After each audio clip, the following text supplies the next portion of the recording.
Hello दोस्तों, नमस्कार। मैं प्रिंस और आप देख रहे हैं स्कोर मोर। दोस्तों, आईसीआर टेक्नीशियन का एग्ज़ाम का डेट आ चुका है फाइनली। तो हम लोग अभी लास्ट मिनट स्ट्रेटजी को फॉलो करेंगे और अभी हम लोग जीके के उन सारे महत्वपूर्ण टॉपिक्स को करने वाले हैं जिनसे श्योर शॉर्ट क्वेश्चन आएगा ही आएगा। तो आज के वीडियो में हम लोग देखने वाले हैं इकोनॉमिक साइंस, मतलब भारतीय अर्थव्यवस्था से जुड़े हुए कुछ प्रश्न जो हैं उनको मैंने एक साथ किया है। लगभग 100 प्रश्न आपको मैं इस वीडियो में कराऊंगा। ये सभी प्रश्न आपकी तैयारी के लिए काफ़ी महत्वपूर्ण होने वाले हैं, तो इसलिए आप लोग इस वीडियो को ध्यान से देखेंगे। जो लोग इस चैनल पे नए होंगे वो इस चैनल को सब्सक्राइब जरूर कर लेंगे ताकि कोई भी नोटिफिकेशन आए तो आपको तुरंत तुरंत मिलते रहे। और आगे इस पर कोई भी वीडियोज़ यदि लानी होगी, चाहे पेपर हो या जो भी कुछ हो, मैं आपको टाइम टू टाइम देते रहूँगा और मैं पूरी कोशिश करूँगा कि आपको बेस्ट से बेस्ट कंटेंट दे सकूँ ताकि आप एग्ज़ाम में बेहतर कर सकें। दोस्तों, मैंने चैनल में ऑलरेडी एक प्लेलिस्ट बना रखा है आईसीआर करके, आप जाकर उसमें देख सकते हैं। मैंने उसमें बहुत सारी वीडियोस अपलोड कर रखी है और साथ साथ मैंने स्टैटिक जीके के लिए अलग से एक प्लेलिस्ट बना रखा है, आप जाकर उसको चेकआउट कर सकते हैं। उसमें आपको ढेर सारी स्टैटिक वीडियोस जो हैं वो मिल जाएंगे, जिससे आपको काफ़ी हेल्प होगा एग्जाम में। जो भी कल्चर, हिस्ट्री वगैरह से जो क्वेश्चन आने वाले हैं उन सब की मैंने वीडियोज़ ऑलरेडी करा रखी है, तो आप चैनल को चेकआउट कीजिए, उसमें आपको बहुत सारी जानकारी मिलने वाली है। तो दोस्तों, फाइनली आज के वीडियो को हम लोग शुरू करते हैं और देखते हैं इकोनॉमिक साइंस में क्या क्या प्रश्न पूछे जा सकते हैं और उन सबको हम लोग कैसे डील करने वाले हैं। चलिए वीडियो को शुरू करते हैं। पहला प्रश्न आपके सामने, भारत की अर्थव्यवस्था कैसी है? तो मिश्रित अर्थव्यवस्था है। मिश्रित अर्थव्यवस्था का अर्थ क्या होता है? इसका मतलब होता है सार्वजनिक और निजी क्षेत्र का एक साथ जुड़ करके काम करना, यही होता है सार्वजनिक और निजी, मतलब मिश्रित अर्थव्यवस्था। आर्थिक दृष्टि से भारत कैसा देश है? देखिए, आर्थिक दृष्टि से देखा जाए तो भारत अभी भी विकासशील देशों की श्रेणी में आता है, विकसित देश नहीं कह सकते हैं इसको। आर्थिक वृद्धि का आधार क्या होता है? देखिए, आर्थिक वृद्धि का आधार होता है उत्पादन। आर्थिक वृद्धि का आधार क्या होता है? उत्पादन। उत्पादन का सबसे गतिशील कारक कौन सा होता है? तो ये उत्पादन का सबसे गतिशील कारक होता है पूंजी। भारतीय अर्थव्यवस्था के प्राथमिक क्षेत्र में क्या आता है? देखिए, प्राथमिक क्षेत्र में आपका कृषि आता है। भारतीय अर्थव्यवस्था के द्वितीय क्षेत्र में क्या आता है? द्वितीय क्षेत्र में दोस्तों उद्योग, बिजली एवं निर्माण कार्य, मतलब आप कह सकते हैं मैन्युफैक्चरिंग सेक्टर जो होता है वो आपका द्वितीय क्षेत्र में आता है। मतलब ऐसा क्षेत्र जिसमें रॉ मटेरियल जो हो वो कृषि पर आधारित हो, उन सबको हम लोग द्वितीय क्षेत्र में रख देते हैं। आगे पूछता है, व्यापार, परिवहन, संचार एवं सेवा भारतीय अर्थव्यवस्था के किस क्षेत्र में आते हैं? तो ये तृतीय क्षेत्र में आते हैं। मतलब सेवा क्षेत्र जो होता है दोस्तों वो तृतीय क्षेत्र में आता है। अर्थशास्त्र का जनक किसे कहा जाता है? तो एडम स्मिथ को अर्थशास्त्र का जनक कहा जाता है। लगातार बढ़ती कीमतों की प्रक्रिया क्या कहलाती है? तो लगातार यदि कीमत बढ़ रही है तो इसको मुद्रास्फीति कहते हैं, इंग्लिश में इसको इन्फ्लेशन कहते हैं। बंद अर्थव्यवस्था का अर्थ क्या होता है? तो आयात निर्यात का बंद हो जाना, यानी close of import and export is called closed economy, मतलब बंद अर्थव्यवस्था। सर्वोदय योजना के संस्थापक कौन थे?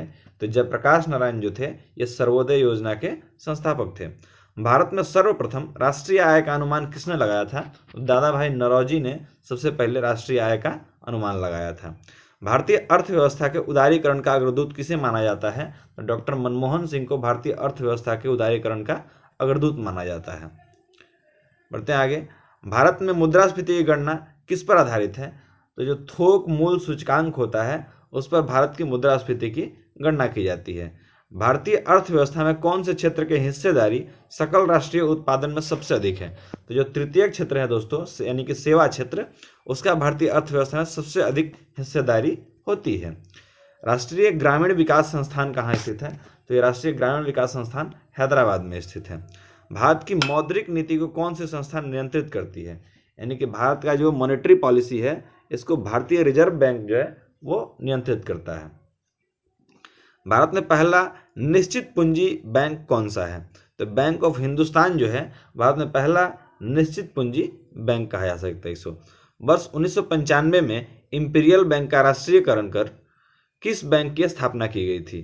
तो वर्ष 1955 में दोस्तों इंपीरियल बैंक का नाम करके ये स्टेट बैंक ऑफ इंडिया कर दिया गया था। भारत का पहला बैंक कौन सा है जिसने ISO से प्रमाणित किया गया है? तो ये केनरा बैंक है दोस्तों, जो भारत का पहला ऐसा बैंक है जिसे ISO सर्टिफिकेशन मिला है। मंदड़िया और तेजड़िया शब्दावली जो है वो किस समय थे? ये शेयर बाजार से हैं। मंदड़िया उसको कहते हैं जो बाजार को हमेशा मंदी में रखना चाहता है, और तेजड़िया उसे कहते हैं जो बाजार को हमेशा उठा कर रखना चाहता है। इसको एक और टेक्निकल टर्म में हम लोग बियर और बुल भी कहते हैं। बियर मतलब मंदड़िया और बुल मतलब तेजड़िया, तो इसको भी आप याद रखेंगे। भारत में बेरोजगारी की समस्या मूलतः किस प्रकार की है? तो भारत में बेरोजगारी जो है वो संरचनात्मक बेरोजगारी यहाँ पे ज़्यादा है। भारतीय विदेश व्यापार संस्थान कहाँ पर स्थित है? तो भारतीय विदेश व्यापार संस्थान नई दिल्ली में स्थित है। मुद्रा वह है जो मुद्रा का कार्य करे, यह परिभाषा किस अर्थशास्त्री के द्वारा दी गई थी? तो मुद्रा वह है जो मुद्रा का कार्य करे, यह वॉकर ने कहा था। किसने कहा था? वॉकर ने कहा था। मेक इन इंडिया अभियान भारत को क्या बनाने के लिए शुरू किया गया था? देखिए, भारत को एक विनिर्माण हब यानी कि मैन्युफैक्चरिंग हब बनाने के लिए मेक इन इंडिया अभियान जो है वो मोदी जी के द्वारा शुरू किया गया था। अर्थशास्त्र में ग्रेसम नियम का संबंध किससे है? तो ग्रेसम का नियम मुद्रा के संचालन से होता है। उपभोक्ता की बचत का सिद्धांत किसने दिया था? अल्फ्रेड मार्शल ने उपभोक्ता की बचत का सिद्धांत दिया था। बिग पुश सिद्धांत किसके द्वारा दिया गया था? तो यह रॉडन के द्वारा बिग पुश नाम का सिद्धांत दिया गया था। किसके द्वारा? रॉडन के द्वारा। भारत में सर्वाधिक शहरीकरण वाला राज्य कौन सा है? देखिए, भारत में सर्वाधिक शहरीकरण देखिए जब पूछे तो महाराष्ट्र हो जाएगा। परसेंटेज सर्वाधिक पूछे तो गोवा हो जाएगा, क्योंकि गोवा पूरा का पूरा शहर हो चुका है, वहाँ गांव नाम का कोई चीज़ नहीं है। भारतीय रिजर्व बैंक का राष्ट्रीयकरण कब हुआ था? तो भारतीय रिजर्व बैंक का राष्ट्रीयकरण दोस्तों 1 जनवरी 1949 को हुआ था। इसका एक्ट था, इसकी स्थापना 1934 में हुई थी, एक्ट था 1935 का। ठीक है, इस तरह से याद कर सकते हैं। कागजी मुद्रा जारी करने का पूर्ण अधिकार किसके पास होता है? तो रिजर्व बैंक के पास होता है। 1 रुपये का नोट कौन जारी करता है? ये काफ़ी क्वेश्चन पूछाता है, तो ये वित्त मंत्रालय के द्वारा जारी किया जाता है। उसमें वित्त सचिव जो होते हैं उनका साइन होता है। भारतीय रिजर्व बैंक का मुख्यालय कहाँ है? तो भारतीय रिजर्व बैंक का मुख्यालय मुंबई में है। 1 रुपये का नोट कौन जारी करता है? देखिए फिर से आ गया वित्त मंत्रालय। यह आज बिहार बोर्ड के परीक्षा में भी पूछा गया था। राष्ट्रीय विकास परिषद का गठन कब हुआ था? तो 1952 में राष्ट्रीय विकास परिषद का गठन हुआ था। योजना आयोग का गठन कब हुआ था? दोस्तों, योजना आयोग का गठन जो है 1950 में हुआ था, और फिर इसको अभी योजना आयोग को ख़त्म भी कर दिया गया है। इसके स्थान पर नीति आयोग काम कर रहा है। भारत का आयात निर्यात बैंक कौन सा है? तो एग्जिम बैंक जो है इसको आयात निर्यात बैंक कहते हैं, इंपोर्ट एक्सपोर्ट बैंक।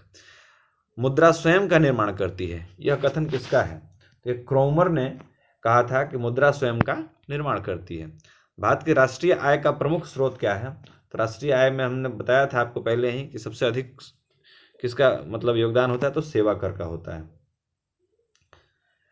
सस्ती मुद्रा का अर्थ होता है ब्याज की दर कम होना। यदि बैंक से जो लोन मिलता है उसकी ब्याज दर कम हो जाए तो हम कहेंगे कि सस्ती मुद्रा है। ठीक है, और मार्केट में लिक्विडिटी बढ़ जाएगी, मतलब मार्केट में मुद्रा जो है वो ज़्यादा हो जाएगा। नरसिम्हम समिति का संबंध किससे है? तो बैंकिंग में जो सुधार हुए हैं उनसे जुड़ा हुआ था नरसिम्हम, मतलब नरसिम्हा समिति। बढ़ते हैं आगे। करेंसी नोट प्रेस कहाँ स्थित है? तो नासिक जो है महाराष्ट्र का शहर है, वहाँ पे करेंसी नोट प्रेस है। संरचनात्मक बेरोजगारी का प्रमुख कारण क्या है? अपर्याप्त उत्पादन क्षमता जो है वो संरचनात्मक बेरोजगारी का प्रमुख कारण है। भारत के प्रच्छन्न बेरोजगारी सामान्यतः कहाँ दिखाई पड़ती है?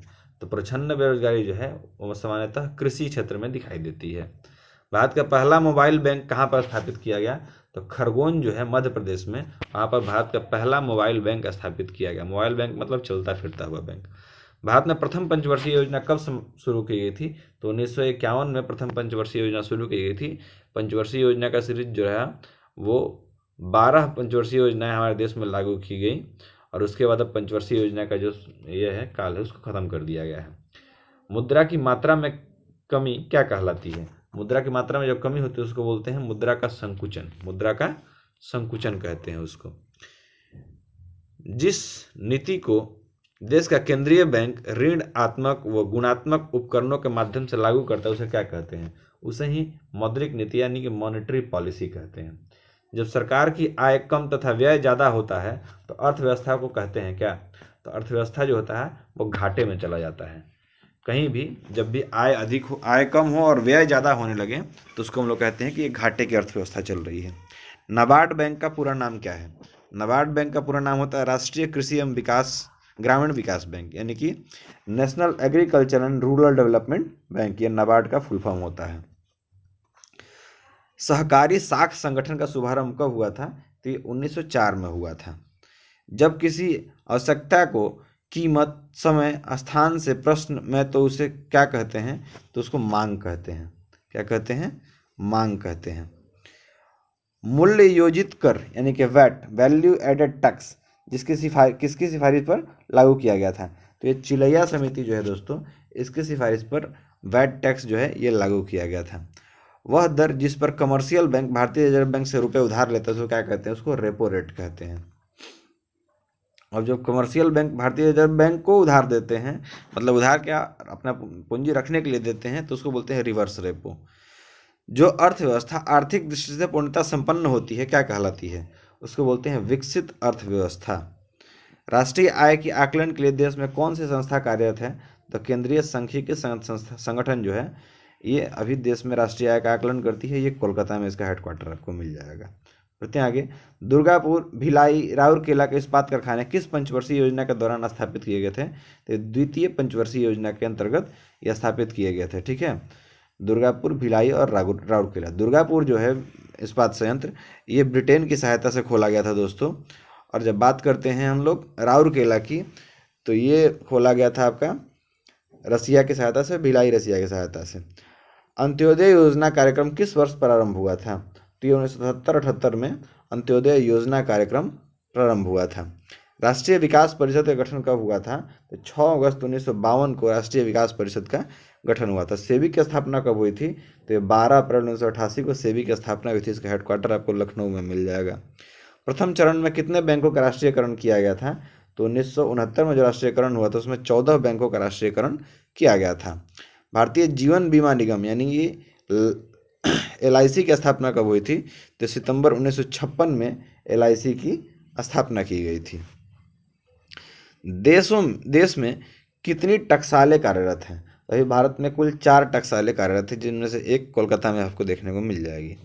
केंद्र राज्य संबंधों से संबंधित समिति का नाम क्या है? इसको सरकारिया आयोग कहते हैं या सरकारिया समिति कहते हैं। ये केंद्र और राज्यों के संबंधों के बीच में बातचीत के लिए बनाया गया है। विमुद्रीकरण क्या होता है? जब पुरानी मुद्रा की जगह नई मुद्रा को जारी किया जाता है तो उसको विमुद्रीकरण कहते हैं। ये आपका 2016 में आपको देखने के लिए मिला होगा, 500 और 1000 के नोट को बंद कर दिया गया था, यानी कि उसका विमुद्रीकरण किया गया था।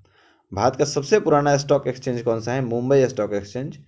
ये 1986-87 में शुरू किया गया था। श्वेत पत्र किसे कहते हैं? तो राष्ट्रीय लेखा सांख्यिकी जो होता है उसको श्वेत पत्र कहते हैं।